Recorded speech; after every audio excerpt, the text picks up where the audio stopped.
This is the Cultural Fluency podcast with Angel Pretot, the French coach. That is me. Welcome to a new episode number 13. And I am with Pat Creighton from Laid Back Languages. Pat, you are a polyglot, language coach, and qualified counselor. Is that right? Yeah, spot on. Yeah, exactly. Can you tell us a bit more about yourself? What's your backstory? Yeah, sure. So my backstory with languages, I started learning French. French was the first foreign language I learned, and I studied it at school. But like a lot of people in England, didn't get on very well. I was actually the second, not the worst, but I was the second worst in my class in French. Oh, wow.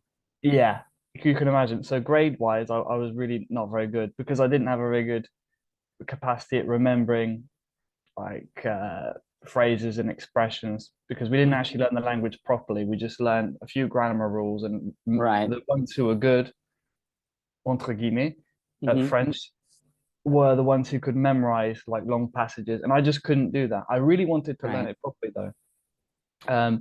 So after I looked up how to learn languages on YouTube, and I came across Luca Lampariello. Yeah, he's very famous in the It's very States. famous, yes. Yeah, and it was a video of him speaking in French, explaining how to learn languages. And I put it on and okay, well, maybe this guy is onto something here because he's obviously learned a lot himself, and maybe he's not special, you know. Maybe I can also do it. And so yeah, I just looked into what he was saying and thought he spoke a lot about listening and reading and absorbing the language opposed to studying the grammar rules first. Right. And I was really drawn to that method. And after that, I found Johan from Fluency Authentique. You know Also him? very famous, yes. Yeah, just when he was pretty much starting out. I remember he was still working his job in Austria, and he was doing Fluency Authentique part-time. Right. And I loved his approach as well, which was very similar. Just like expose yourself to the language, listen a lot, and yeah, and then since French, I've gone on to learn Spanish, Italian, Portuguese, and Malay as well. Malay as well. Nice. Yeah, yeah. Okay, so YouTube did a much better job than your school teacher. Oh, for sure, for sure. I had That's nice teachers, good to but know. just Yeah. the methodology was just not good for me. They split the Right. languages up into different parts. They said, okay, we're going to study French grammar. Now we're going to study we're going to do some listening, and the listening, we'd be listening to something super boring, Right. reading as well, but we'd be reading something far too like advanced where you'd have to check every word and you won't understand. So the input of the language just wasn't, it was boring, and it wasn't easily understandable. Right. So yeah, I just basically did the opposite of that. I found stuff that I was really interested in, that I wanted to listen to, French YouTubers as well. Like I immersed myself in the culture, and I Right. discovered that in order to learn a language, or in order to learn French in that case, I had to become French. I had to like create a French character. Like a French Uh, version of yourself. Yeah. exactly, yeah, exactly. And that's where it kind of links into spirituality. I don't know if we'll talk about that maybe a bit later if Maybe a you bit want. later. Yeah. Yeah. I want to like dive more deeper in the backstory. But I'm not Yeah, surprised at all, because like what you're saying is basically what I recommend to my students all the time, is that you have to immerse yourself. You have to know exactly what you want to learn and what you want to do with the language.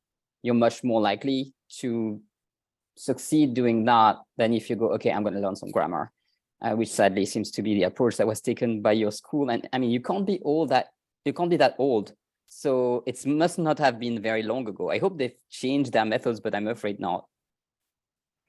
I mean, I left school 10 years ago, so I'm 28 now. Right. So So maybe in a decade. Okay, so not only you became a polyglot, which is already pretty impressive, but you also decided to become a language coach. So how did that happen? so that happened from being a language teacher first and foremost. I taught English in Spain. I wanted to learn Spanish after having learned French. So I went to live in Spain. Easiest thing to do was to teach English. Right. So after doing that, really enjoying it, loving the coaching aspect of it and helping people and seeing them grow as Mm-hmm. well. That's something I found really like rewarding, and being able to share my culture. Really, really love that as well. Um, and then I remember writing down on a piece of paper. I was very lost. I didn't know what I wanted to do in life, and I was desperately trying to find a job because I loved both psychology and languages. And I remember Mm-hmm. Googling jobs with psychology and languages. And as Okay. I was writing it, I remember thinking, okay, this is ridiculous. I need to create something here, you know? Mm-hmm. So I wrote down on a piece of paper, I'm so glad and happy that I am doing a job that I love.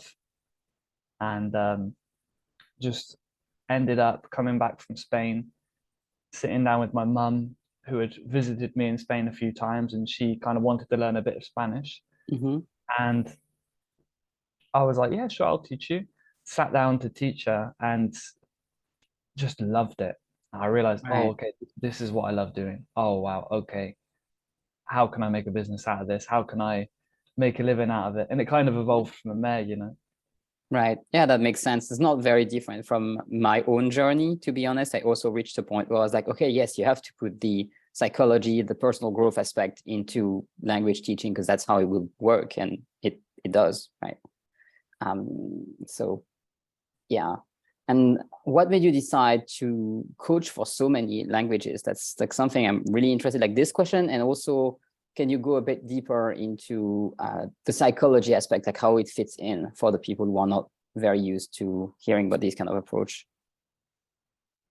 Yeah, sure. So I coach in the languages which I feel competent Mm-hmm. in coaching. I don't do Malay, so I I do English as well, but my preference is French, Spanish, in Italian, just because I Okay. know exactly the road of how to get to the level that I speak, Mm-hmm. that I'm at, and I just have find such joy in helping people walk that same path, and I can give them all the tips and tricks and help them cut corners. Although Mm-hmm. there's no real cutting of corners in language learning, but at least I could say, okay, right, I know you're going to mix this and this up, so let's address this now and just Right. help them along their journey, you know. I have another question then, because you said there aren't Yeah. really cutting corners. I'm all about shortcuts, so maybe Oh, we cool. can have Okay. a fight about that. But I think it hinges on one particular point: is like, where are your students from?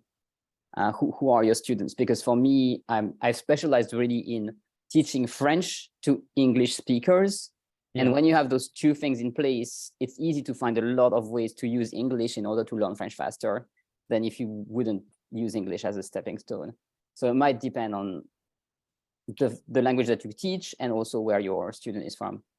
Yeah. I mean, Online now? Or do you second, do it on, do you do it online, or do you do it mostly in person still?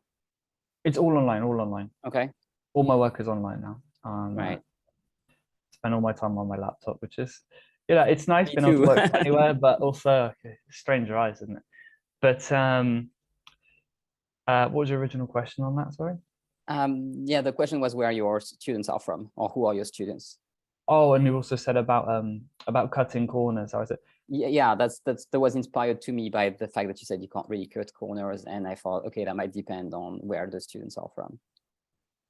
yeah, sure. Okay, I would say there are ways of hacking Mm-hmm. and yeah, shortcuts. Obviously, if you're someone who's gained a skill already, like I Right. was saying before, and the person you're at this kind of level, and the person you're coaching is here, and you want to bring Mm-hmm. them up to the same level, you're gonna know the best route for it. Right.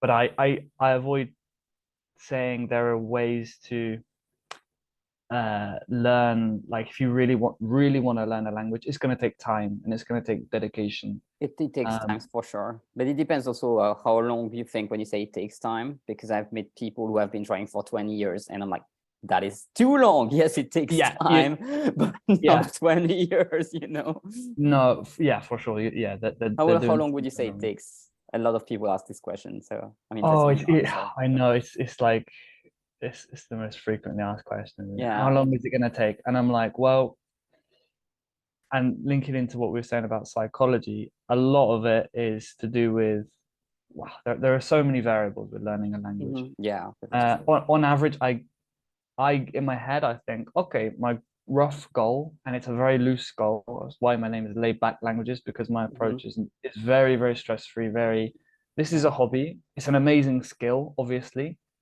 Yeah, it's cool to outsiders. Oh my God, you speak these languages, great. But first and foremost, is a hobby, and you do it for love, you do it for enjoyment. So you don't really need to put a time like limit on that. Right. That said, in my head, I'm kind of like, okay, well, 3 years is the time I give myself to get good in a language, like to a level in which I can understand Right. and be understood. Then But that's after that, fairly reasonable, yeah. 3 years. Very, I mean, very reasonable. Like if you can't do it in 3 years, something is wrong. So, yeah, maybe even being laid back, like it means something has gone wrong if it hasn't worked after 3 years. Yeah, I'll definitely.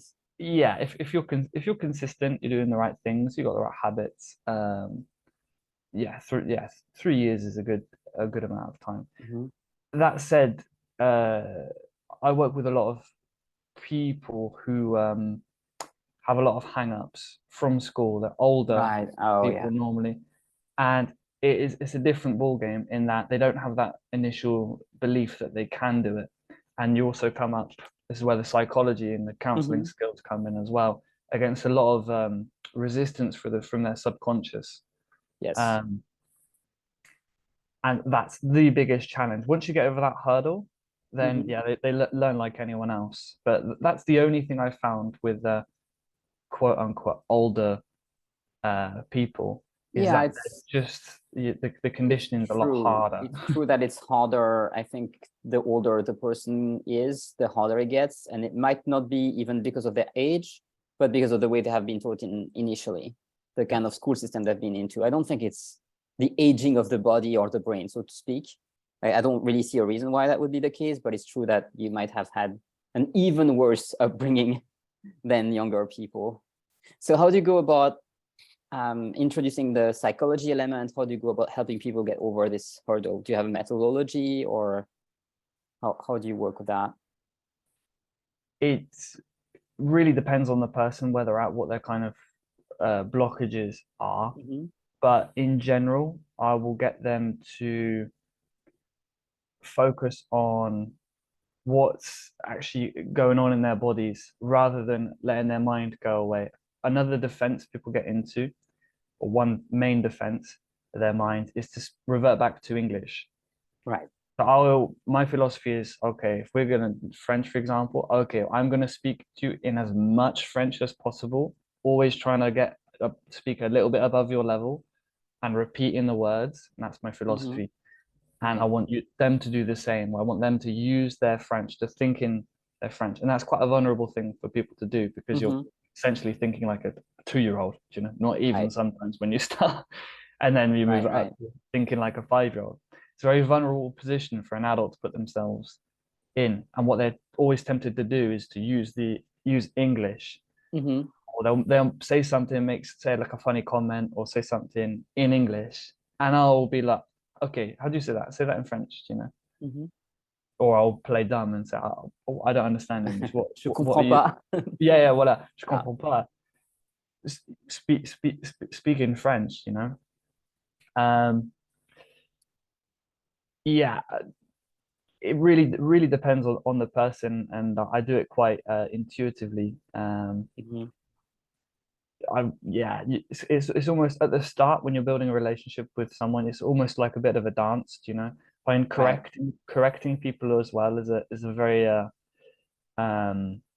is a skill that I'm still learning, to be honest, to perfect, because it's something very, very delicate. You've got to like dance around the ego. You have to almost sense, like, of knowing how much to correct someone or when to correct.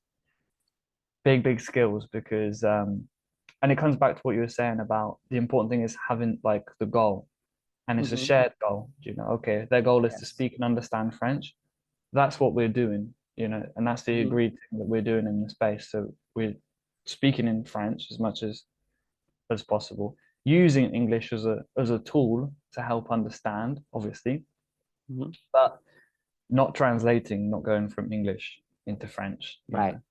learning French using English. Now, I guess you probably do it similar. Yeah, Have a pretty much similar- what I do. Yeah, use English mostly to give information and like explain some rules and so on. I don't know what your position is around grammar. I guess if you speak French as much as possible, maybe you explain very little grammar, or do you still explain a lot of grammar? People have completely different approaches with that, so I'm curious what's yours. I know I always upset people on Twitter when when I talk about grammar, just because I I'm not a fan of it. I try to copy the best language learners in the world, which are children. Right. And people also get upset at me like, well, adults aren't children, are they? I'm like, yeah, but you can learn a lot of things from them. You know, they're very relaxed. They don't care about making mistakes. Their number one goal is to communicate. And if you can get those three things, like you're going to be flying. Yeah. So yeah, what was it? What was the question on that? The question was, what is your position on grammar? But I guess the answer is they avoid it as much as possible, right? So yeah, so on grammar, when it's useful, sure. Same thing with English, you know. If we say the same expression in English, if French and English have the same expression, you use it as a tool. Yeah, of course. Use grammar as a tool rather than making someone learn the grammar first. I tend to focus on getting them doing lots and lots of listening as a child would, and speaking and having fun and playing with the language and exploring the language, making lots and lots of mistakes. I really encourage that. And then me personally, I coach what I do with myself, you know.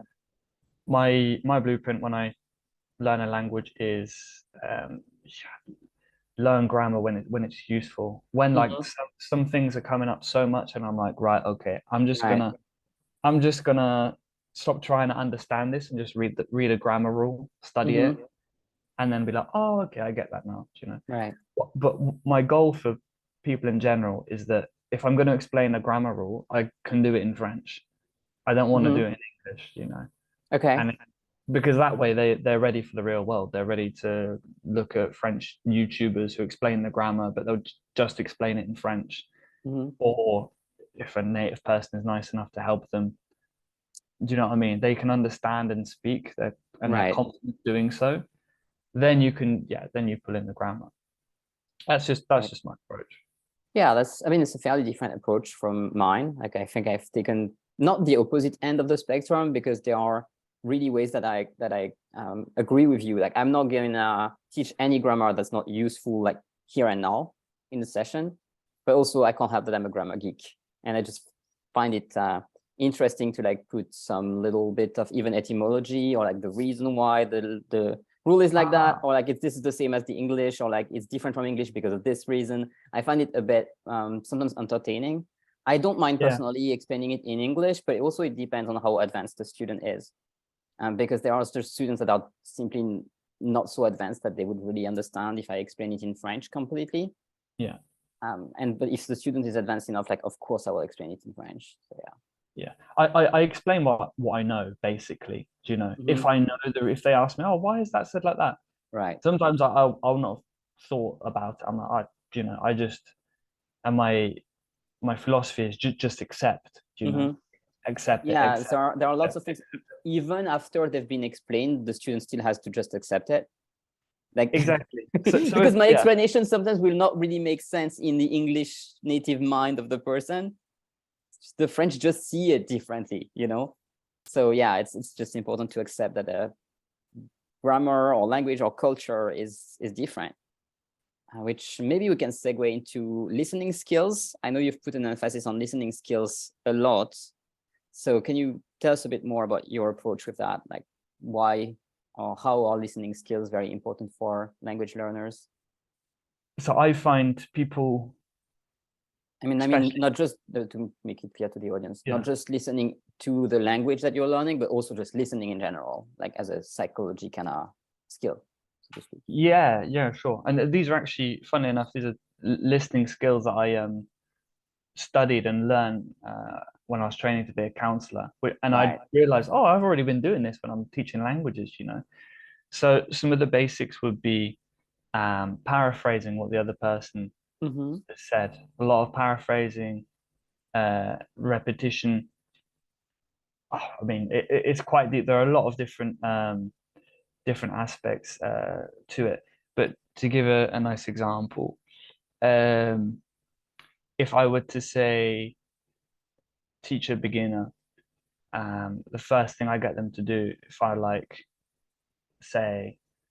say to them, "Hello, how are you?" Mm-hmm. and they'd say, "Oh, I am well, thank you." Or all right, let me get this the other way around. So they ask me, "Hello, how are you?" And I say, "Oh, I am well, thank you. I am a bit tired today.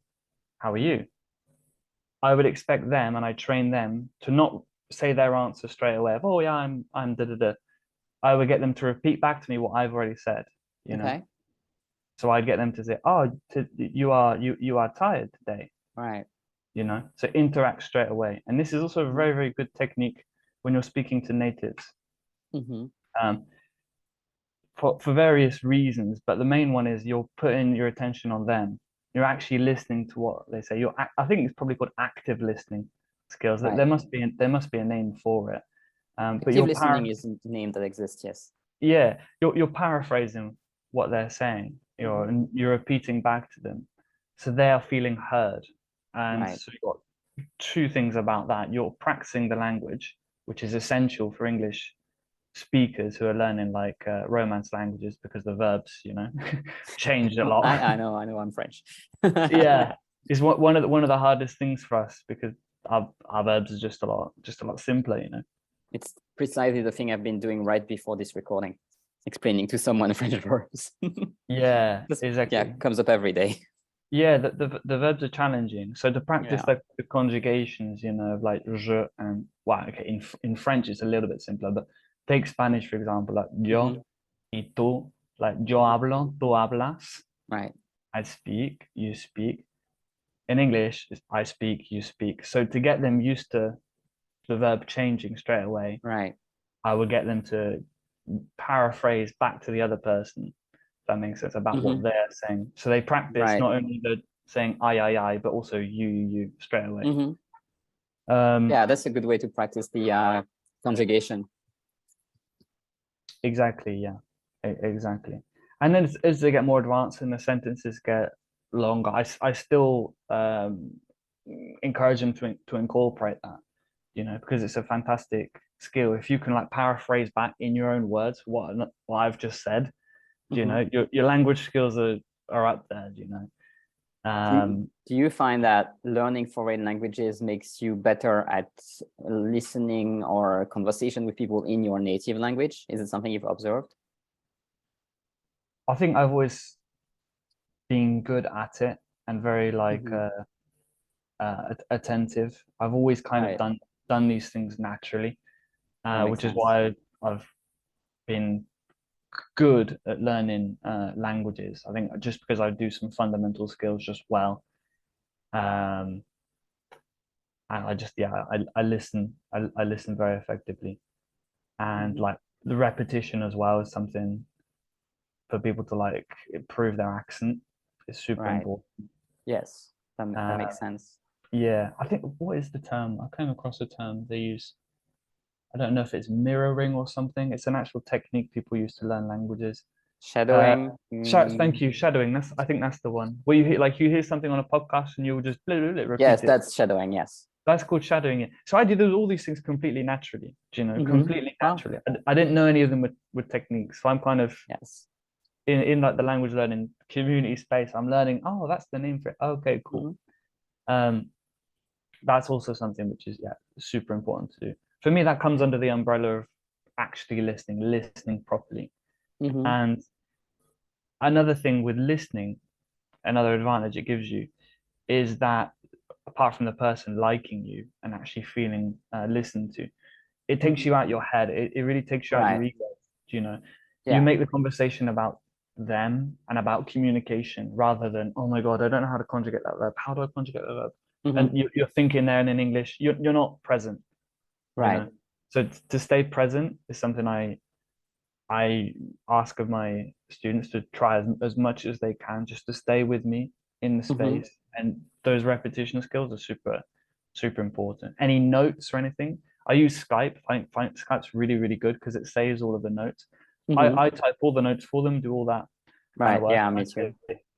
yeah, and I say, look at that after, you know. Don't worry about trying to remember anything. Right. Just be here and practice and enjoy. And let me facilitate that for you, and then Right. study later. Yeah.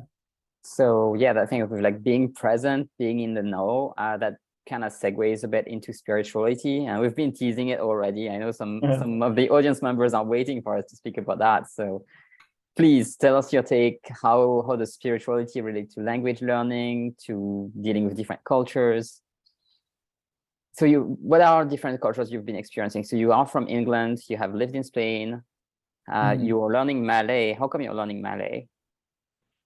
Okay, well, I'll do that one quickly. So I'm learning Malay because I went to Malaysia. This is another thing I ask people, well, clients, before I kind of agree to work with them. It's okay, what are your 3 reasons? Give me 3 good reasons that you're learning. You know, not just, oh, I'm learning because, oh, it'd be cool to speak a language. Yeah, of course it would be cool. It is cool, super cool, but too many languages to choose from. Cool is not a good enough reason. Exactly. They're all cool.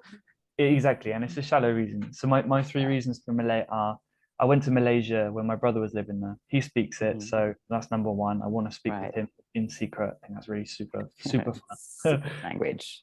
The reactions he was getting off of people, being a white guy speaking Malay, like good Malay as well, using colloquial language, were just fantastic. And I was like, oh well, that's something that I don't get with definitely not with French or with Spanish.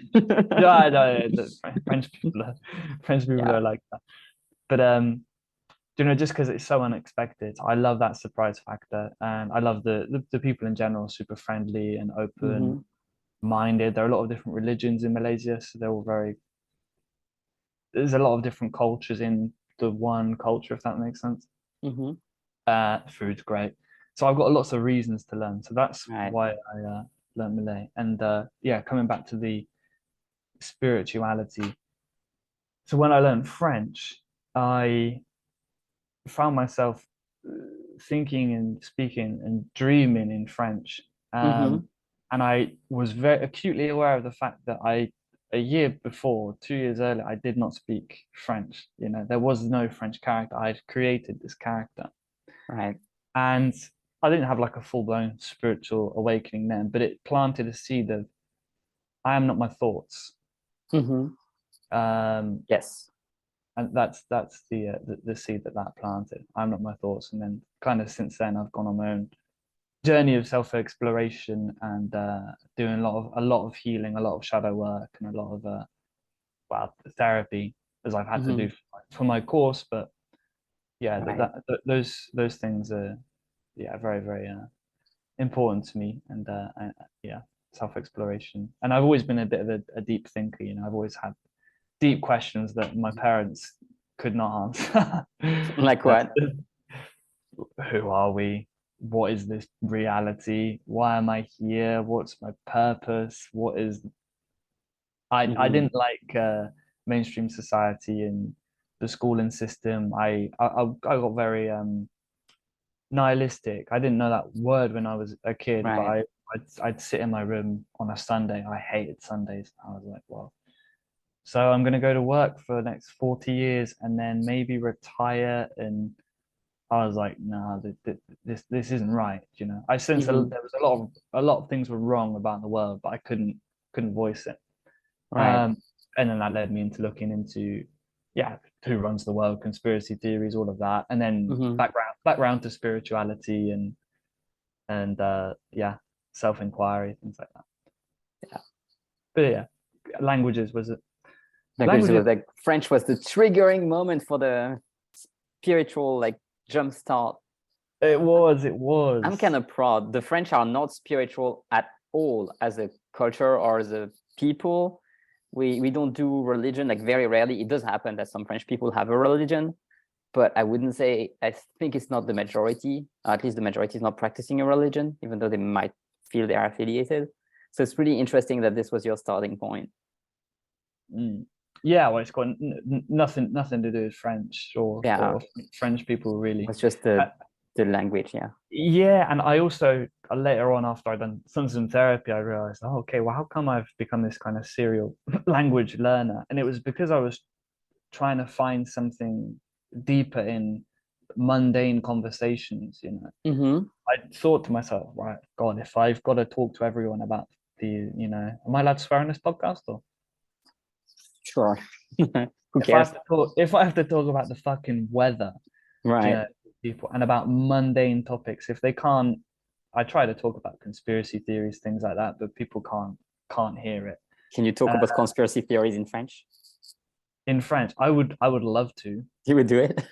Well, there is a version of this podcast which is in French, so maybe we can record another episode in French speaking about conspiracy theories in French.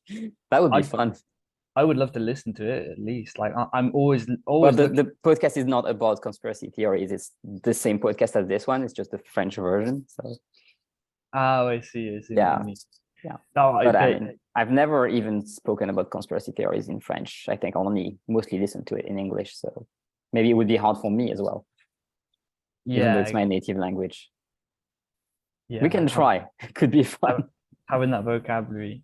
Yeah. But yeah, just I found languages. I added a bit of spice to life really, and it made those mundane conversations about the weather or whatever bearable. At least I was using it as a form of escapism. Just adding some depth to the situation, basically, because you have another language. Yeah, trying to finding looking for that connection,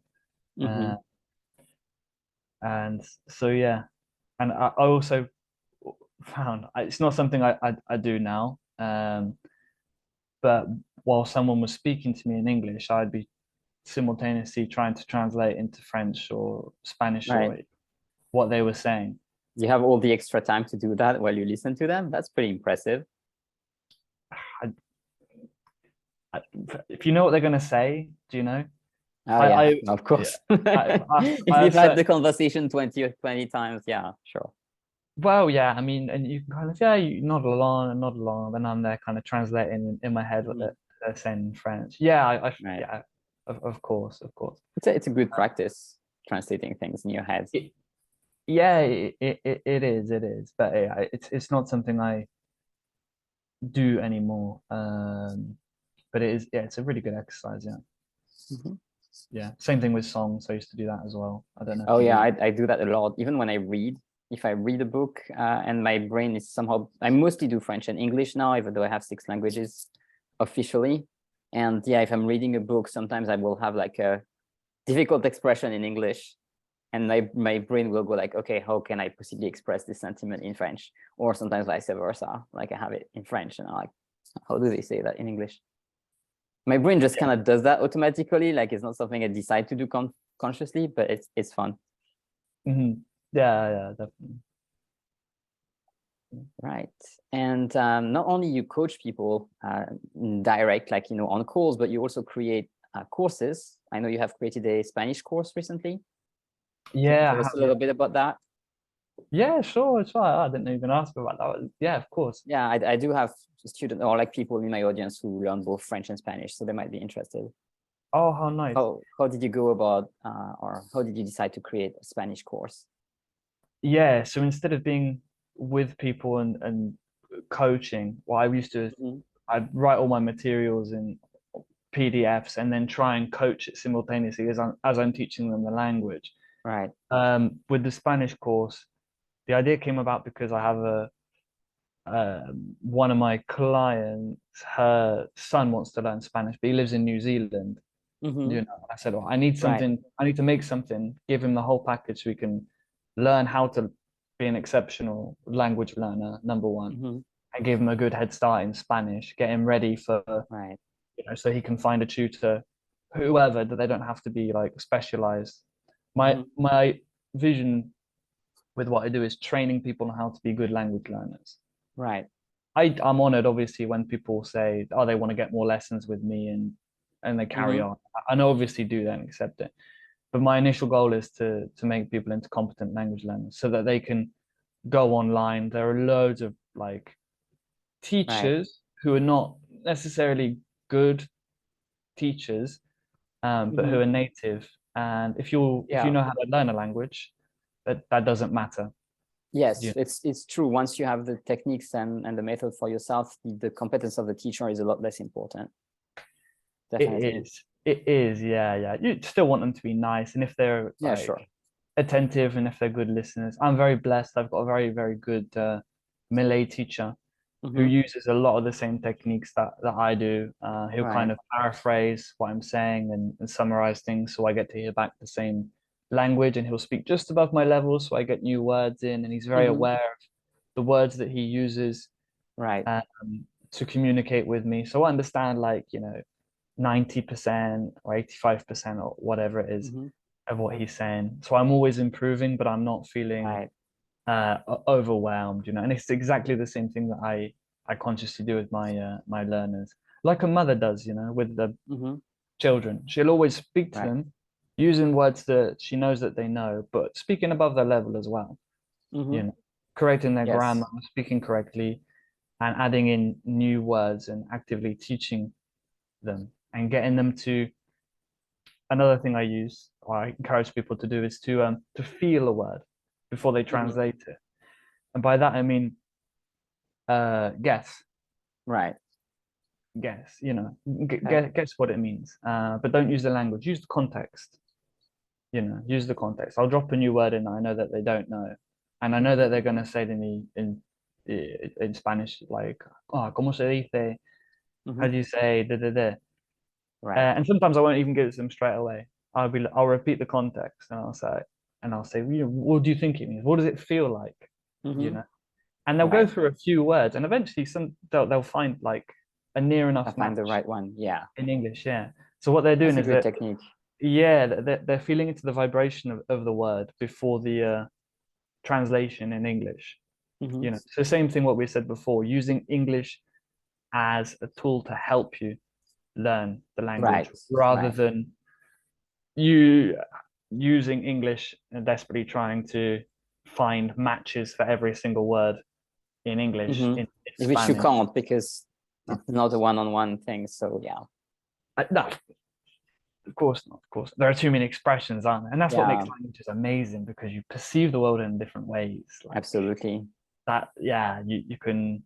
It's like learning magic. Languages are literally like spells, that we're casting on this reality. So when you learn French and learn expressions like j'ai la flemme or something like that, you feel that expression before you translate. Voilà. La flemme. Like, it's more like a physical position. I mean, the people who are just listening to the audio version are probably like not understanding anything. But so j'ai la flemme translates as, I guess, I'm lazy. Except it has a different flavor, to be honest, than being lazy. That's what makes languages not really so translated. Good. No, exactly. You could j'ai la flemme, you can translate it. I mean, you try and translate it literally, you're lost straight away, because I mean lazy is as close as it gets, but it's not really that. We have the word paresseux for lazy. Exactly. Different.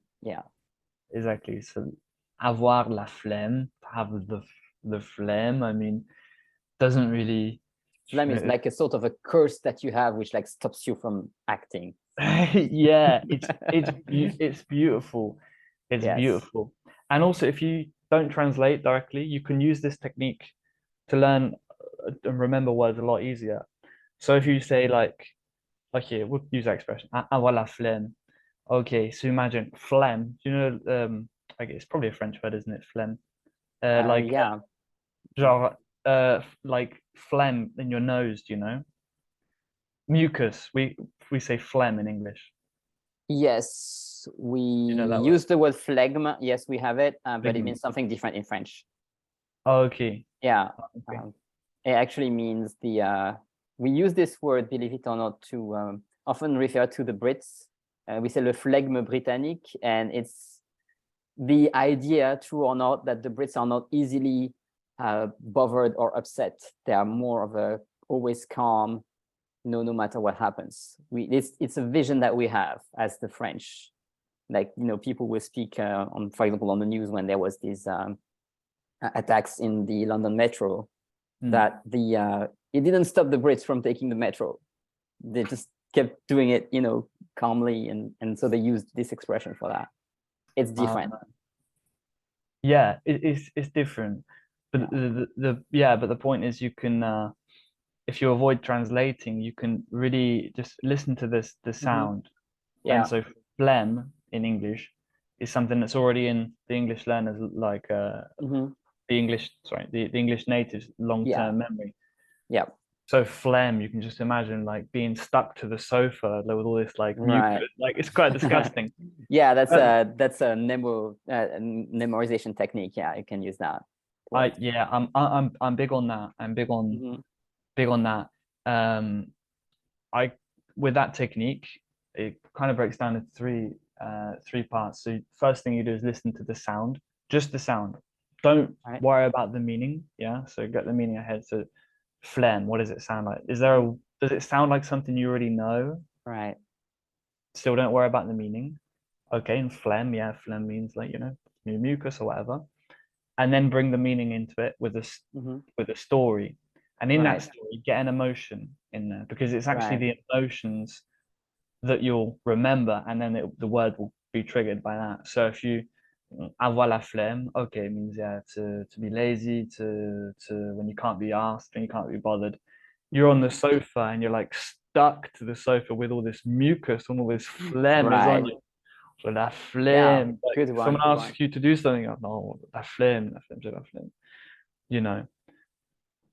Easy, super easy to remember. So much easier doing that than thinking, okay, avoir la flemme. So avoir is to have. Yeah, I know that.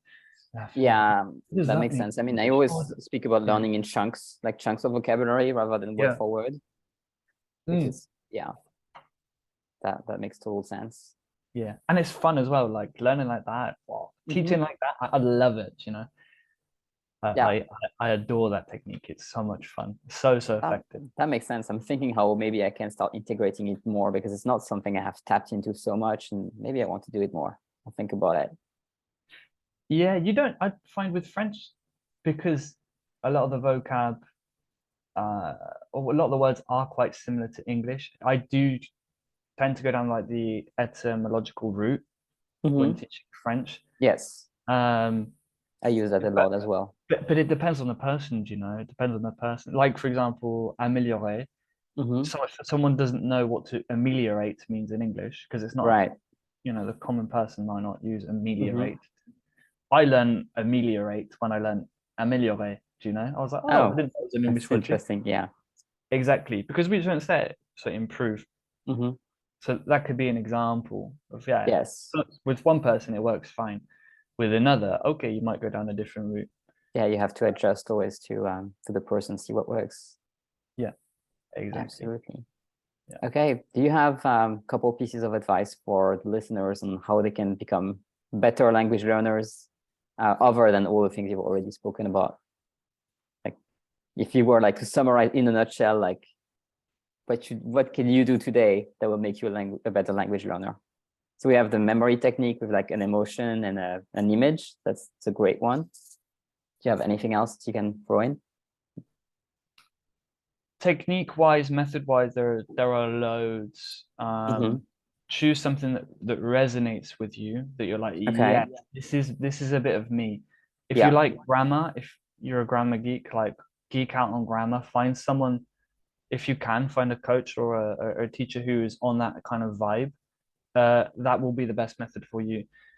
So find something that resonates, number one, and be gentle with yourself. That's so important. Be gentle with yourself. Learning a language is, if it's the first foreign language you're learning, is an epic personal development course. It is, absolutely. And a lot of stages, a lot of points, you kind of have to be very forgiving. Treat yourself as you would a 6-year-old child, or a 3-year-old, whatever level. whatever level you're at. Be very forgiving, be very patient, and yeah, gentle, and be aware of your relationship with the language. Mm-hmm. By that I mean, if you find yourself, a lot of people start off, they're like, oh great, I want to learn Italian. I'm going to learn Italian. I'm going to study for 2 hours tomorrow. Do you know, they study for two Ooh, bad hours. idea. Yeah, exactly. Then the next day, I'm going to study for another 2 hours. They start studying, and their brain, they've got other things to do in their life, and Mm-hmm. their brain's like, no, I'm not doing this, you know. And Right. they start to have a poor relationship with the language. Mm-hmm. So just be very aware of what's going on for you Right. emotionally, when you're learning, for sure. And That yeah, makes sense. be gentle, have fun, and remember why you're doing it. You know, get Mm-hmm. clear on your goals, go deeper on your goals. Know that you're doing it Yes. for love, essentially, because that is the only reason you are doing it. You're doing it for some kind of um, some form of love. So Mm-hmm. connect with that, and you can't go wrong, really. Right. That's a very spiritual statement. Yeah. So yeah, well, thank you so much for bringing your wisdom. Do you have any last pieces of advice or anything we haven't touched upon that you'd like to include as well? No, Where people I go don't ahead. think so. Where they can find me, sure. Yeah, Right. I'm Yeah. on Where can Twitter. people find you? I'm on Twitter at laidbacklang. Okay. I'll put that Uh, in the show notes. thank you. And laidback.languages on Instagram. And Right. I'm on YouTube too. And I'm starting to make a lot more videos about these topics, doing deep dives on them, and speaking a little bit more coherently than what I've done during this podcast with you. Is it's like a back and forth conversation. Right. Um, So more deep dives on the YouTube channel, on the Instagram. I'll put all of that in the description, in the show notes, everywhere. Do you have a website as well, or no website? yeah, laidbacklanguages.com. Right. If you're interested in yeah, learning French, Spanish, Italian, or Portuguese, I'm also coaching now. Or if you know anyone who kind of who has hang-ups with Mm-hmm. the with languages, and but they would love to learn, like, yeah, feel free to send them my way, and I'll have a chat with them, see how I can help them with that. All right, that sounds awesome. So yeah, Pat, thank you so much for joining me today. That was an amazing interview. And thank you who are listening or watching this episode. I hope you have enjoyed it as much as I did. If you are listening right now, please do leave a comment or a review, because this really helps the podcast get noticed and create more amazing conversations like this one, because then I can convince other guests like Pat to join us. So thank you so much for being with us, and I will see you in the next one. Bye.